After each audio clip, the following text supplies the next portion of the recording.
클릭 감사합니다. 삼테크TV 김선프입니다. 만나서 반갑습니다.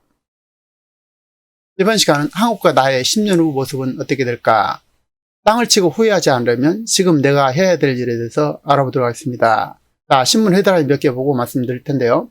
자, 국민은 쓰레기통 뒤지는데 베네수엘라 대통령 고급 스테이크 식사 파문, 배고픔에 쓰레기 뒤지는 아이들 처참한 베네수엘라 풍경, 마두로 대통령 터키 유명 셰프 식당 찾아서 고기 썰면서 시가 담배 태워. 2014년 이후 베네수엘라 230만 명 고국 등저 애국서 매춘의 삶. 자, 석유 부국 베네수엘라 국민은 왜 쓰레기통 뒤지게 됐나? 자, 여기 보면요, 그림이 있죠. 그림이 보면은, 자, 휴지를 삼에 있어서, 자, 260만 원이 되겠죠. 우리나라 돈으로 따진다면, 이제 260만 원이 되고, 260만 보르토레를 주어야 휴지 한 개를 사게 된다는 것입니다. 자, 더더욱이 이제, 자, 통닭 한 마리 사기 위해서는 1460만 보르바르를 주어야, 통닭 한 마리 산다는 것입니다. 이것이 얼마나 큰 규모인지 여러분 상상 한번 해보세요. 1460만 원을 돈을 줘야 통닭 한 마리 산다. 예를 들어서 이런 식으로 물가가 아주 초인플레이션, 슈퍼 초인플레이션이라고 할까요? 어쨌든 뭐 상상 자체가 안 갈 정도로 물가가 인상이 되고 국민의 삶은 말할 필요도 없이 핍박해지고, 자, 외국으로 다 탈출하게 되죠. 자, 석유 부국에서 추락, 베네수엘라의 비극. 자본주의에서 부자는 기본적으로 사업가입니다. 사업가는 기업을 만들고 고용을 하고 일자리를 만들어서 근로자들이 월급을 받으면서 꿈을 이루고 정상적인 삶과 경제활동과 가정을 이루게 되죠. 정기적으로 월급을 받은 근로자들이 일자리가 많아지면 점차 정상적인 가구가 발생하게 되고 결혼도 하게 되고 돈도 벌게 되고 삶이 윤택해지게 되겠죠. 안정적인 월급을 받아서 당연히 결혼도 하고 가정을 꾸미게 되겠습니다.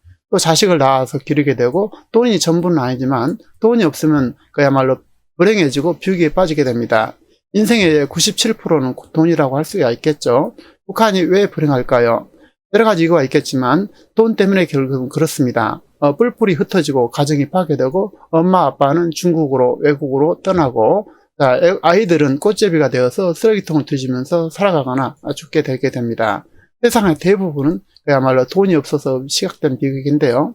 자, 욜로족이 있죠. 욜로족. 오늘을 즐겨라. 너희 오늘 인생을 즐겨라 라는 것인데요. 자, 그것은 이제 부자들의 이야기거나 젊어서 고생해서 어느 정도 안정된 사람들이 얘기를 하는 것입니다.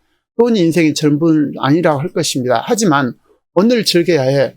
돈을 번 대로 다 써버리고 이러다가는 곧 40대, 50대가 신속하게 돌아오게 되고 늙게 되고 노후에는 비극과 비참한 인생이 맞아지게 됩니다.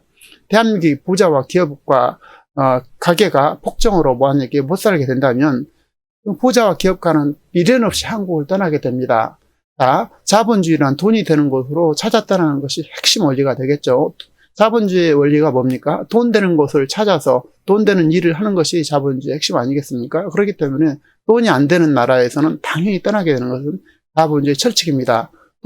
돈이 되지 않는 곳에서 있을 바보는 이 세상에 존재하지 않겠죠. 기업가와 사업가가 자본주의 진짜 주인공들이라 이렇게 할 수가 있겠죠. 그들이 떠난 세상을 상상해 보겠습니다. 비극 자체가 되겠습니다. 터키, 아르헨티나, 그리스, 베네수엘라, 북한처럼 되겠습니다. 배고픔에 쓰레기 뒤지는 아이들, 처참한 베네수엘라 풍경인데요. 자, 여러분 보시는 바와 같이 얼마 전만 해도 석유 부국 남미의 그야말로 자랑스러운 나라가 이제 베네수엘라였었습니다. 근데 불과 얼마 만에 이렇게 비극이 찾아왔고 국민들은 쓰레기통을 이렇게 뒤지고 있는 것입니다. 자, 기업이 떠나면 일자리가 사라지게 되고 점점 더 가난이 찾아오게 되겠죠. 한때 세계가 부러워했던 남미 부국이었던 베네수엘라 시민들은 지금 쓰레기통을 뒤지면서 행사를 넘나들고 있습니다. 베네수엘라 시민들의 약 65%, 요즘 더 하겠지만 약 평균 12kg 정도가 몸무게가 빠졌다고 합니다. 이들은 이렇게 쓰레기통을 뒤지면서 하루하루를 연명하고 있고 슈퍼나 어디 가면 물건이 없다는 것입니다. 물가가 치솟아서 이제 뭐 물가 상승률은 뭐 720%가 아니라 훨씬 더 지금은 더 높은데요. 그야말로 비극의 연출이 되고 있습니다.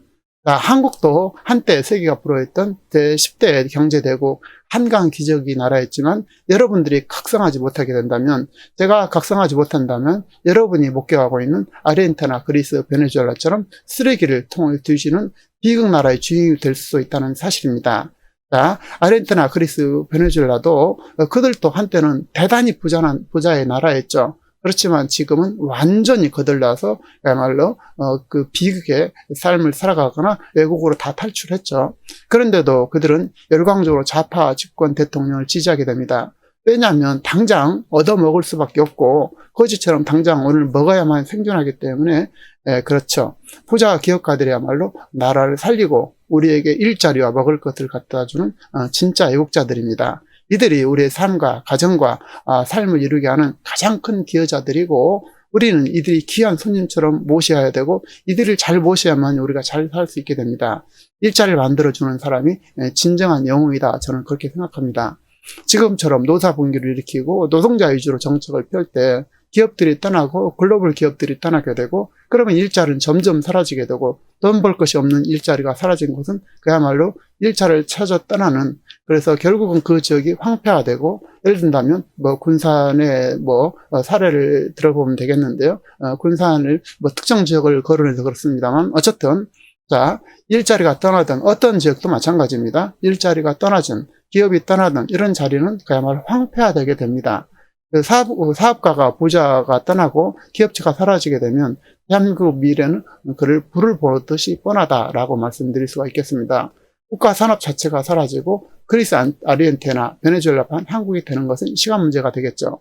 대부분의 상류층은 떠나게 되고 대다수 중류층은 하루층으로 전락하게 됩니다. 하루층은 또한 극빈층 거지로 이제 떨어지게 되고 쓰레기를 뒤지면서 독재자가 주는 작은 것을 바라면서 계속적으로 억압받고 비참한 삶을 살게 됩니다. 그러니까 베네수엘라 인구는 약 7%, 요즘은 좀 더 했다고 그럽니다만 어쨌든 그 당시에 계산할 때는 약 7%, 230만 명이 이제 외국으로 탈출했습니다. 외국으로 탈출했는데 과연 이들이 대접을 받느냐는 거죠. 가서 정말로 그야말로 인간 취급을 못 받게 되게 됩니다. 그래서 많은 베네수엘라 국민들이 외국으로 탈출했지만 그들한테 돌아온 것은 싸늘한 시선이고 더 이상 베네수엘라 사람들을 받지 않겠다라는 것이겠죠. 다 막아서죠. 그래서 나라가 잘 돼야만이 대접받게 됩니다. 부자도 또한 마찬가지입니다. 그래서 이렇게 다 외국으로 탈출하고 물론 탈출하는 사람들이 더 자국에 남아있는 사람들도 훨씬 더 부유하게 잘 살겠지만 그들이 떠나서 외국에서 삶은 그야말로 비극이다라고 말씀드릴 수 있겠습니다. 당연히 한국에서 외국 자본은 떠나고 기업도 떠나고 특히 대기업은 모두 떠나고 말할 필요도 없이 주식은 폭망하고 원화 가치는 휴지화되게 됩니다. 여러분이 투자한 주식은 그야말로 숫자로 남을 수 있고 휴지가 될 수가 있다는 것이죠. 그럼 부동산은 어떻게 될까요? 당연히 폭락하게 되겠죠. 원화가 휴지화되기 때문에 부동산 가격은 결과적으로는 폭등하고 서울 중심으로 수도권 핵심지 부동산은 엄청나게 폭등이 이루어질 수 있습니다. 그리고 극단적으로 지방과 수도권 핵심지는 양극화되겠죠. 월세도 크게 이제 폭등하게 되고 약 소득의 7, 80% 이상을 월급으로 월세로 내야 될 경우가 생기겠죠. 이제 도시 핵심은. 그렇지만 지방이나 수도권 이외의 지방은 그야말로 가치가 완전히 폭락하게 될 것입니다. 자, 앞서 보는 것처럼 이게 휴지 한 장을 주고 260만 원 정도 이렇게 주고 산다고 한번 생각해 보세요. 어떤 일이 벌어지겠는지. 자, 통닭 한 마리 먹으려는데 3만 원이 아니라 1,460만 원이 된다고 한번 생각해 보세요. 이 같은 것으로 이제 경제가 망하면 이렇게 원화 가치가 이렇게 떨어지고 폭락하게 되는 것은 너무나 당연한 것입니다. 실무들의 가치와 식료품과 물가는 그야말로 폭등해서 휴지를 산다고 가정한다면 원화를 한 박스를 이렇게 줘야 될 것입니다. 그래서 이제 겨우 이렇게 경제가 한국 경제가 망하게 되면 원화 가치는 당연히 떨어진다라는 것이죠. 그리고 말할 필요도 없이 달러는 폭등하게 되겠죠. 자, 그러면 달러는 어떻게 될까요? 1달러에 이제 10,000원이 아니라 10만 원이 아니라 폭망 정도에 따라서 100만 원도 될 수 있고 예를 들어서 1,000만 원도 갈 수가 있겠죠. 달러 보유 자체를 일정량으로 또한 제한하거나 예를 들면 한 달에 100달러만 거래가 가능하다든지 정도가 더 심하게 된다면 달러 유통과 송금 자체를 금지시키게 됩니다. 월급을 받아도 점점 가난하게 되겠죠. 월급은 원화를 받는데 시장에서는 원화를 받지 않고 달러를만 받게 됩니다. 슈퍼나 시장에서 쌀을 사려고 해도 원화를 받지 않고 달러를 받고 오직 달러로만 거래가 이루어지게 됩니다. 원화는 그야말로 쓰레기가 되기 때문에 장사하는 사람들이 원화를 받을 필요가 없는 것이죠. 지금의 그리스나 북한처럼 북한 돈은 안 받고 중국 돈이나 달러를 받는다고 그러지 않겠습니까? 그래서 국가가 망한 뒤 사회주의 공산주의에서는 은행은 사람들이 믿지를 않죠. 그래서 맡기지도 않고요. 은행에 달러를 많이 맡긴다 하더라도 국가가 통제하고 지급 정지를 시켜버리고 강탈해서 가게 되죠. 내가 맡겨준 달러가 있어도 은행에서 내주지 않기 때문에 결국 이제 달러를 뺏기게 되는 것이고, 달러는 점점 귀해지게 됩니다. 외국에서 만약에 기업이 외국에서 돈을 벌어와도 예를 들어 3일 일주일 이내에 원화를 이렇게 바꾸지 않으면 이제 처벌한다든지 이런 규정도 있게 되고요. 그래서 그 국가가 망하게 된다 하면은 그야말로 비극이 시작되게 되는 것입니다. 지폐를 땔감으로 휴지로 사용할 정도로, 그렇잖아요. 휴지를 이렇게 사용하는 것보다도 이게 땔감으로 사용하는 것이 훨씬 더 낫겠다는 것이죠. 그래서 신흥국은 이제 초인플레이션 이렇게 될 수가 있고요.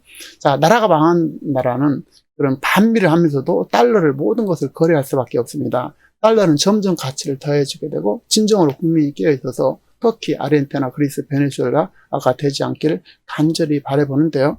대한민국은 국민들은 좌파 포퓰리즘에 나라 빚을 내서 퍼주는 정책, 재난지원금, 노인수당, 가난한 자에게 지급하는 각종 복지와 수당이 점점 빠져들고 있습니다.